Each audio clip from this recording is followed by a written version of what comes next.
The massive alien ships appeared on a quiet Tuesday morning. They emerged from nowhere, their sleek metal hulls gleaming in the sunlight as they positioned themselves above every major city on Earth. Humanity's first contact with an advanced civilization had arrived, and it wasn't going as anyone had hoped. Inside the United Earth Defense Headquarters, Admiral James stood with his hands clasped behind his back, watching the main screen with a stern expression. The alien vessel above Washington, D.C. was twice the size of an aircraft carrier, its surface smooth and flawless like polished chrome. "They're hailing us again, sir," reported the communications officer. Admiral James took a deep breath. "Put them through." The alien that appeared on screen called himself Lord Grey. His species looked almost human-like, except for their metallic skin and eyes that glowed with an inner light. The alien's mouth curved into what might have been a smile, but it didn't reach those glowing eyes. "Your weapons are quite amusing," Lord Grey said, his voice translated through their advanced systems. "We've been watching your military exercises. Projectile weapons. Missiles. How quaint." Admiral James felt his jaw tighten, but kept his voice steady. "Our weapons have served us well enough." "Have they?" Lord Grey raised what appeared to be an eyebrow. "Allow me to demonstrate real weapons technology." The screen split to show a small alien ship approaching one of Earth's obsolete satellite defense platforms. A beam of pure energy lanced out from the alien vessel, and the satellite simply ceased to exist. No explosion, no debris, just gone. The room fell silent. Admiral James heard someone behind him whisper, "Dear God." "That," Lord Grey said with obvious satisfaction, "is just our basic point defense system. Now, shall we discuss Earth's position in the Galactic Council?" Over the next hour, Lord Grey laid out humanity's options. The aliens offered protection in exchange for Earth joining their council as a protectorate. The alternative was complete isolation from galactic society. It wasn't really a choice at all. "You have 24 hours to discuss this with your world leaders," Lord Grey said. "Though I can't imagine why you'd need so long to make such an obvious decision." After the transmission ended, Admiral James turned to his second-in-command. "Get me the President, and contact Dr. Smith at Project Thunder. Tell him." He paused, choosing his words carefully. "Tell him to accelerate the timeline." Later that day, world leaders gathered virtually to discuss their options. The Chinese premier argued for acceptance. The Russian president suggested fighting back. The American president just looked tired. "Our most advanced weapons can't even scratch their ships," the British Prime Minister pointed out. "Did you see what they did to that satellite?" Admiral James listened to them argue, his mind on the secret facility deep beneath the Rocky Mountains. Project Thunder had been his idea, a backup plan for exactly this kind of situation. While the aliens laughed at humanity's primitive weapons, they had no idea what was being developed in that underground lab.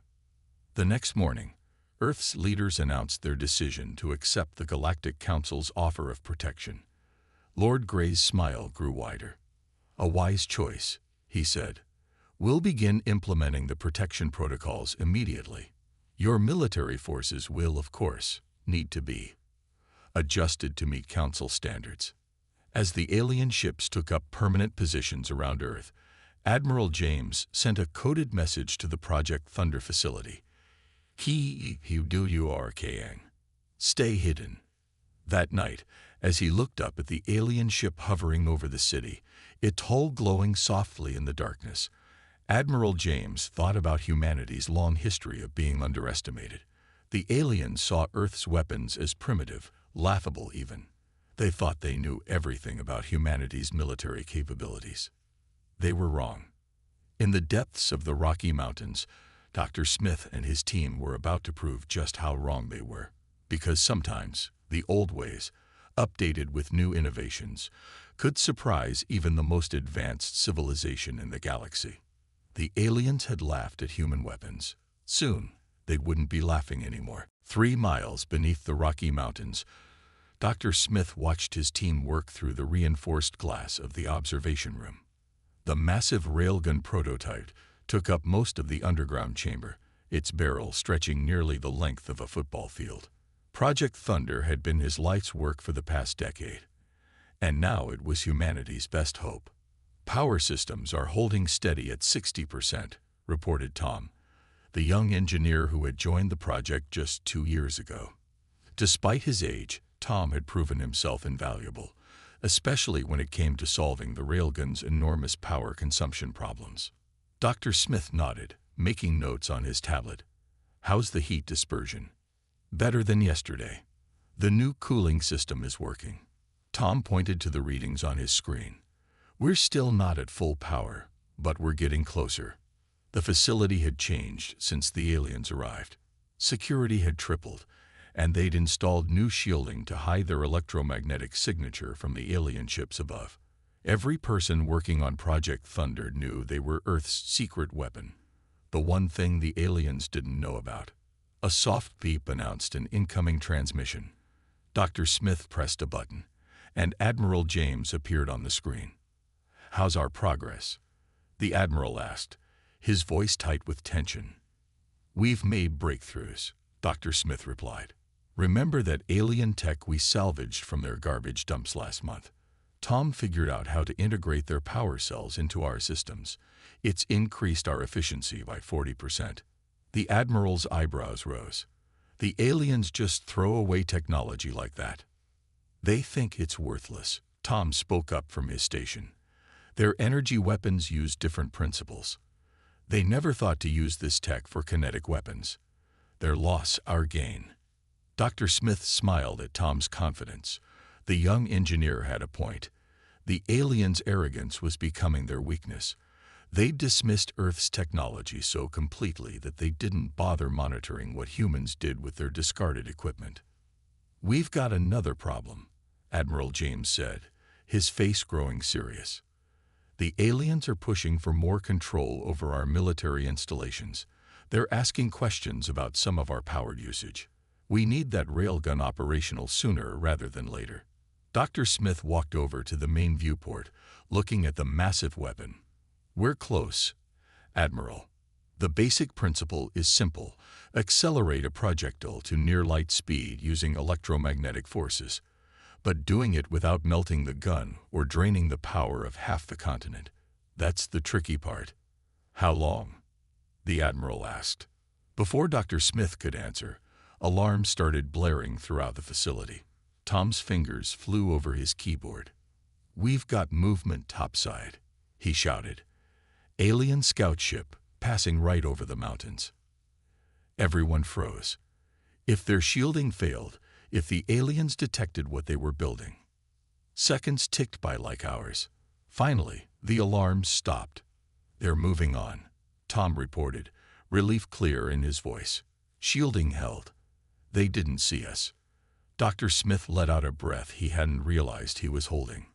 That was too close. He turned back to the Admiral's image. "Give us 2 more weeks. We'll have something ready to test by then." The Admiral nodded. 2 weeks. Make them count." The screen went dark. Dr. Smith turned to his team, who were all watching him expectantly. "All right, people. New schedule. We work in shifts, 24 hours a day. Tom, I want you focused on the power integration. The rest of you, double-check every calculation, every component. We get one shot at this." As his team rushed to their stations with renewed purpose, Dr. Smith looked again at the Railgun. The aliens thought human weapons were primitive, a joke. They had no idea that humans had taken their primitive concepts and pushed them to theoretical limits. In 2 weeks, they would have a weapon capable of launching a projectile at speeds the aliens thought impossible for primitive technology. In 2 weeks, they would show the galaxy that sometimes the old ways were the best ways, especially when improved with a healthy dose of human ingenuity and a bit of stolen alien tech. The real joke would be on the aliens, and no one would be laughing then. The first attack came without warning. Space pirates, the Galactic Council claimed, had destroyed 3 cargo ships near Jupiter's orbit. Admiral James watched the security footage with growing anger. The pirates used the same ships and weapons as the Council's fleet. Another attack, sir, his aide reported, placing a tablet on his desk. This time they hit a mining station near Mars. 20 people dead. Admiral James clenched his fists. The Council's ships, supposedly protecting Earth's space, had been nowhere to be found during either attack. Their excuses were getting thinner by the day. Lord Grey is requesting to speak with you, the aide added quietly. The alien leader appeared on screen, his metallic face showing what passed for concern. Such unfortunate events, he said smoothly. If only Earth had better defenses. Of course, your primitive weapons would be useless against these pirates. Funny how these pirates know exactly when and where to strike.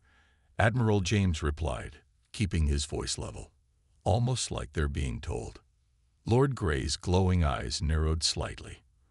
Are you suggesting something, Admiral? Just noting a pattern. Like how your protection ships are never around when we need them. The alien leader's face hardened.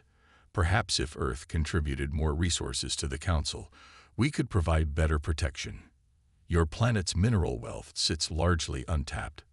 After ending the call, Admiral James immediately contacted the underground facility.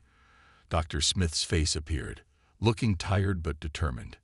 Tell me you have good news, the Admiral said. We're ready for the first full test, Dr. Smith replied. But we have another problem. The aliens are setting up some kind of scanning array in orbit. If they activate it before we're done, they'll find the facility. Admiral James finished. How long do you need? 24 hours. We've got the railgun powered up to 70%. Tom thinks he can push it to 90. A warning light flashed on the Admiral's desk. Another attack, this time on a civilian transport near Venus. The death toll was rising, and Earth's conventional weapons remained useless against the pirates' shields. In the Rocky Mountain facility, Tom worked frantically at his station. The railgun hummed with power, its massive barrel gleaming under the industrial lights. They'd manufactured special projectiles using a mix of earth metals and salvaged alien materials. Each one cost more than a fighter jet. But if they worked, power fluctuation in Sector 7. Someone shouted. Reroute through the backup systems, Dr. Smith ordered. Tom, how are we looking? 85% power and holding, Tom reported. The alien power cells are performing better than expected. We can do this. Above ground, more alien ships arrived daily. They called themselves protectors, but their actions told a different story. They restricted Earth's space travel, controlled trade, and demanded increasing amounts of resources. The pirate attacks continued, always targeting vital installations or ships carrying valuable cargo. Admiral James received reports from other military leaders around the world. The Russians had noticed alien ships scanning their territory. The Chinese reported unusual energy readings from the ships above their cities. Everyone knew something big was coming. In a secure conference room, Earth's military leaders met secretly. They're preparing for something, the Russian general said. These pirates, the scanning arrays, the increased demands for resources. They're softening us up. Admiral James agreed, making us desperate for their protection while weakening our ability to resist. What can we do? Asked the Chinese admiral.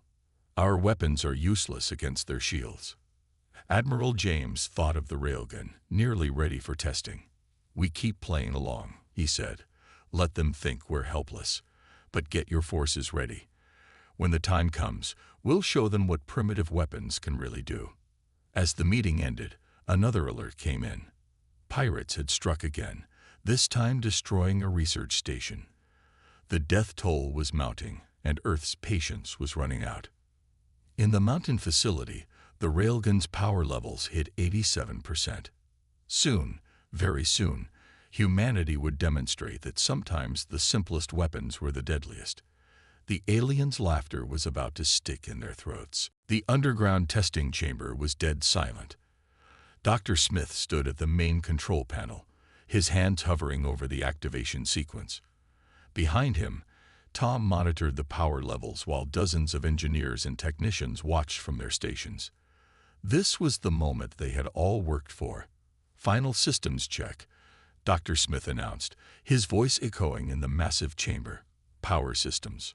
95% and stable," Tom reported, surprise evident in his voice. "The alien power cells are performing beyond expectations. Cooling systems, all green. Targeting computers, locked on the test target. One abandoned satellite, positioned exactly 10,000 kilometers out." Dr. Smith took a deep breath. They had constructed a special testing range far from the alien ship's usual patrol routes. The target was an old Earth satellite, its position carefully calculated to ensure the test wouldn't draw unwanted attention. "Admiral James is online," someone called out. The Admiral's face appeared on the main screen. "Are we ready?" "As ready as we'll ever be," Dr. Smith replied. "If this works, we'll have proof that our railgun can penetrate alien shield technology." The Admiral nodded grimly. "Make it count. We may not get another chance at this." Dr. Smith turned to his team. "Clear the testing chamber. Activate radiation shields. This is not a drill." The massive railgun hummed to life, its electromagnetic coils charging with power. The barrel, longer than a football field, glowed with a faint blue light. In the loading chamber, a single projectile waited, a specially designed round made from a combination of earth metals and reverse-engineered alien materials. "Power at 98%, Tom announced. "Temperature nominal. Electromagnetic shielding holding steady. Beginning countdown." Dr. Smith said, his finger moving to the final activation button. 10, 9, 8. Warning lights flashed throughout the facility as the power buildup reached critical levels. The humming grew louder, becoming a deep vibration that shook the entire mountain. 5, 4, 3. "Power at maximum," Tom shouted. "We're actually at 100%. 2, 1. Dr. Smith pressed the button. The world seemed to pause for a fraction of a second. Then, with a sound like thunder magnified 1,000 times, the railgun fired. The recoil shook the entire facility despite its massive dampeners. Monitoring equipment sparked and sizzled from the electromagnetic pulse. "Target tracking activated," someone called out. "Projectile velocity. This can't be right." "What is it?" Admiral James demanded. "Sir, the projectile is traveling at 30% of light speed. That's faster than anything humans have ever built." Everyone watched the main screen as the projectile covered the vast distance in seconds. When it struck the test satellite, there was no explosion. The target simply vanished, transformed into subatomic particles by the sheer kinetic force of impact. "Sweet mother of," Tom whispered. Dr. Smith checked the readings again and again. The projectile maintained coherence throughout acceleration. Impact energy was beyond our ability to measure.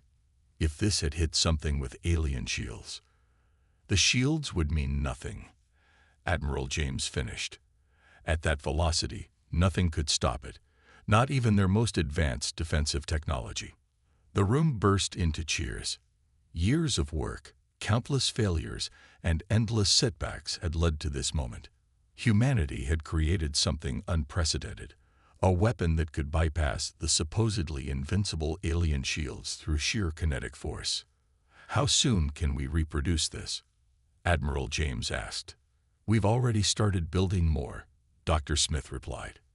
"The designs are distributed to hidden facilities around the world. Give us 1 week to miniaturize the technology for ships." "You have 3 days," the Admiral said. "The aliens are planning something big. We need to be ready." As the celebration continued around him, Dr. Smith stared at the test results. The aliens had laughed at human weapons, calling them primitive and outdated. But they had forgotten something crucial. Sometimes the simplest solutions were the most effective. They had tried to match alien energy weapons, but instead they had perfected an ancient human concept: throw something really, really hard. And soon, no one would be laughing at human weapons ever again. The massive hologram of Lord Grey flickered above every major city on Earth. His metallic face showed no emotion, but his glowing eyes burned with cold intensity. The time for pretense was over. People of Earth, his voice boomed across the planet. Your trial period as a protectorate has ended. The Galactic Council has deemed your world too valuable to be left in primitive hands. You will surrender your resources and accept relocation to designated colonies. Resistance is inadvisable. In the United Earth Defense Headquarters, Admiral James watched the broadcast with grim satisfaction. They had been right all along. The pirates, the increasing demands, the scanning arrays, it had all been preparation for this moment. Sir, his aide rushed in. Alien ships are moving into attack positions. They're powering up weapons. Send the signal, Admiral James ordered. Activate all hidden facilities. Operation Thunderbolt begins now. Deep beneath the Rocky Mountains, Dr. Smith and his team sprang into action. The main railgun powered up, joined by dozens of smaller versions they had built and hidden around the world. Thanks to Tom's breakthroughs, they had managed to miniaturize the technology in just 3 days. Multiple alien ships detected, Tom reported from his station. They're launching dropships. Ground invasion is beginning. Lord Grey's voice came through again, this time directed specifically at Earth's military command. Your pathetic weapons cannot harm our ships. Surrender now, and we will be merciful. Admiral James stepped up to the communication panel. You know, Lord Grey, you really should have paid more attention to those primitive weapons you laughed at. What are you? The Admiral cut him off with a gesture. Dr. Smith, demonstrate our primitiveness. In the mountain facility, Dr. Smith gave the command. All railgun batteries, fire at will. The first shot came from the Rocky Mountains facility. The massive railgun fired its projectile at 30% light speed, aimed directly at one of the alien capital ships. The aliens, so confident in their shields, didn't even try to dodge. The projectile struck the alien ship dead center. For a moment, nothing seemed to happen. Then, like a paper model caught in a blowtorch, the mighty vessel simply ceased to exist. The kinetic energy of the impact had turned it into scattered atoms. Impossible. Lord Grey's voice cracked with shock. Your weapons are primitive. They cannot. Another shot, this time from a hidden facility in the Ural Mountains. Another alien ship vanished. Then one from the Andes. The Himalayas. The Alps. You see, Lord Grey, Admiral James said calmly, while you were busy laughing at our primitive weapons, we were improving them. Sometimes the old ways just need a little updating. Panic spread through the alien fleet. Their impenetrable shields, designed to stop energy weapons, were useless against projectiles moving at relativistic speeds. Simple physics. Even the strongest energy shield couldn't stop that much kinetic force. This is impossible. Lord Grey raged. You're savages. Primitives. Primitives who just destroyed half your invasion fleet. Admiral James replied. Now about that surrender. Dr. Smith watched the tactical display as more alien ships vanished under the railgun assault. Years of being mocked, years of being treated like children, and all along they had been building the perfect weapon. Alien ships are retreating, Tom announced, grinning. They're running. But Lord Grey had one final card to play. His flagship, larger than all the others, moved into position above New York City. If we cannot have Earth's resources, then nobody. His threat was cut short as 3 railgun shots hit his ship simultaneously. The massive vessel disappeared in a flash of light, taking its commander with it. In the aftermath, Admiral James addressed his command staff. Send word to all facilities. Well done, everyone. Today we showed the galaxy that humanity won't be pushed around. And we did it with our primitive, laughable weapons. Dr. Smith looked at his team, pride evident on his face. They had taken humanity's oldest weapon concept, throwing things at high speed, and turned it into something that could challenge the most advanced alien technology. The aliens had laughed at human weapons. Now, they would never forget them. The sky over Earth turned into a battlefield. After the destruction of Lord Grey's flagship, the remaining alien ships regrouped. Their initial retreat had been a ruse. Now they returned in greater numbers, filling the atmosphere with their gleaming hulls. Second wave incoming, Tom announced from his station in the Rocky Mountain facility, counting over 200 ships. They've changed their formation. They're trying to stay out of our firing solutions. Dr. Smith watched the tactical display with growing concern. The aliens had adapted quickly. Their ships now moved in irregular patterns, making it harder for the railguns to target them. "They're learning," he said grimly. "Admiral, are you seeing this?" Admiral James's voice came through the speakers. "They're splitting into smaller groups, attacking multiple targets at once. They're trying to overwhelm our defensive grid." The aliens had indeed learned from their first defeat. Instead of relying on their shields, they now used speed and numbers. Energy beams lanced down from their ships, targeting what they thought were Earth's railgun facilities. Most hit empty bunkers, decoys set up for exactly this purpose. "Multiple hits on Santiago defense grid," someone reported. "Sydney under heavy fire. Moscow reporting direct engagement." Dr. Smith turned to his team. "Activate the secondary arrays." Implementation code. Thunderstruck. Around the world, smaller railguns emerged from hidden bunkers. While the aliens had focused on the major mountain facilities, humanity had prepared a surprise. Hundreds of miniaturized railguns, each small enough to fit on a truck, powered up. They weren't as powerful as the main guns, but they didn't need to be. "All units, fire at will," Admiral James commanded. The world erupted in synchronized violence. The main railguns from the mountain facilities took out the larger alien ships, while the mobile units engaged the smaller ones. Alien vessels disappeared one after another, transformed into cosmic dust by projectiles moving at near-light speed.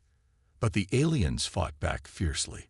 Several defense installations were hit, their crews fighting until the end. The skies above major cities turned into light shows as energy weapons met hypervelocity rounds. "They're targeting population centers," Tom shouted as alien ships descended toward major cities. "Not for long," Dr. Smith replied. He activated the final defensive system, building mounted railguns, hidden in skyscrapers and disguised as communication arrays. As the alien ships came within range, they faced point-blank fire from weapons they never saw coming. In New York, a hidden railgun in the Empire State Building took out 3 alien ships with a single shot, the projectile passing through all 3 at relativistic speed. In Tokyo, building-mounted guns cleared the sky in seconds. London's financial district revealed itself to be a deadly killing ground for alien vessels. "Their formation is breaking," Admiral James reported. "They didn't expect this level of defense. Push them back." The aliens began to retreat in earnest this time, but Earth's forces showed no mercy. The railguns tracked and destroyed ship after ship. Those that tried to flee found their escape routes blocked by precisely calculated shots. "Sir," Tom called out, "I'm picking up energy readings from the remaining ships. They're charging their main weapons. This is their last stand," Dr. Smith realized. "They'll try to take as much of Earth with them as they can." But before the alien ships could fire, a coordinated barrage from every remaining railgun on Earth struck simultaneously. The sky lit up like a new sun as dozens of ships were vaporized in the same instant. When the light faded, the sky was clear. Radar showed no alien ships within the solar system. Earth had won. In the Rocky Mountain facility, Dr. Smith looked at his team with pride. They were tired, some were injured, but all wore expressions of fierce satisfaction. Their primitive weapon had just saved humanity. "Admiral," he spoke into the comm, "I believe we can call Operation Thunderbolt a success." "That we can, Doctor," Admiral James replied. The aliens came expecting to find helpless primitives. Instead, they found out what happens when you push humanity into a corner. As cleanup operations began around the world, one thing was clear. No alien race would ever again make the mistake of laughing at human weapons. 6 months after the battle for Earth, Admiral James stood at a podium in the newly constructed Galactic Embassy. Representatives from 30 alien civilizations sat before him, their expressions ranging from respect to barely concealed fear. How quickly things had changed. Earth is open for peaceful trade and diplomatic relations, he announced to the gathered aliens. But let me be clear, we will defend ourselves if threatened. I believe recent events have demonstrated our capabilities. In the audience, several aliens shifted uncomfortably. The story of Earth's victory had spread through the galaxy like wildfire. The civilization that had defeated the mighty Galactic Council using primitive weapons had become something of a legend. Dr. Smith sat in the front row, Tom beside him. Their railgun technology had revolutionized space warfare. The old council had collapsed after Earth's victory, its remaining members scrambling to establish friendly relations with humanity. The humans did what with magnets? One alien whispered to another. They threw metal very fast. The other replied, very, very fast. Fast enough to turn our best ships into space dust. After the ceremony, Admiral James met with Dr. Smith and Tom in the new Earth Defense Force headquarters, built where the old United Earth Defense Building had stood. The trading agreements are signed, the Admiral said, looking at a holographic display showing Earth's new defensive network. 7 alien civilizations want to buy our railgun technology. Are we selling? Tom asked, curious. Dr. Smith shook his head. We're sharing older versions, nothing close to our current capabilities. The Mark I railguns are impressive enough to satisfy them, while our Mark Vs remain classified. The latest railguns were truly extraordinary. Using lessons learned from the battle, they had improved the technology far beyond its original specifications. The new models could fire multiple rounds per minute, with even greater velocity and accuracy. We're getting interesting trade offers, Admiral James continued. Advanced medical technology, FTL drive systems, even gravity manipulation devices. Turns out our primitive approach to physics has applications they never considered. Through the window, they could see construction crews building Earth's first space elevator. Alien technology combined with human innovation was transforming their world. Ships from dozens of civilizations now visited Earth regularly. Though all of them carefully followed the new traffic regulations, no one wanted to trigger the automated defense systems. The mining colonies on Mars are expanding, Tom reported, pulling up another hologram. The aliens are amazed at how we've adapted railgun technology for mining operations. Turns out, throwing things really fast is useful for more than just defense. Dr. Smith smiled. The same principles that made their weapons so effective had revolutionary peaceful applications.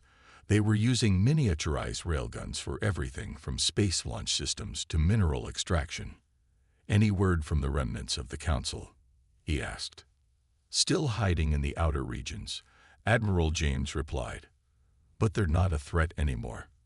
Our reputation keeps most troublemakers away. Funny how being known as the species that perfected throwing rocks makes others think twice about causing problems. A notification appeared on the main screen. Another alien delegation had arrived, this time from a civilization on the galaxy's outer rim. They were especially interested in trading with Earth, having heard about the humans who had turned basic physics into an art form. You know what the best part is, Tom said, grinning. They're still underestimating us.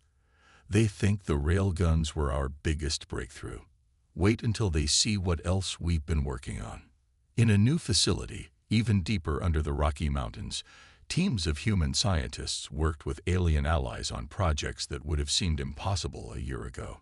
They had learned an important lesson. There was no such thing as primitive technology, only primitive thinking. To the future, Admiral James raised his coffee cup. May we keep surprising the galaxy. To the future, Dr. Smith And Tom echoed. Above them, Earth's defense satellites tracked hundreds of peaceful trading vessels coming and going. Each one passed by the railgun platforms respectfully, a constant reminder that humanity had earned its place among the stars. No one was laughing at human weapons anymore. Instead, they were learning that underestimating humanity was the last mistake any civilization should make.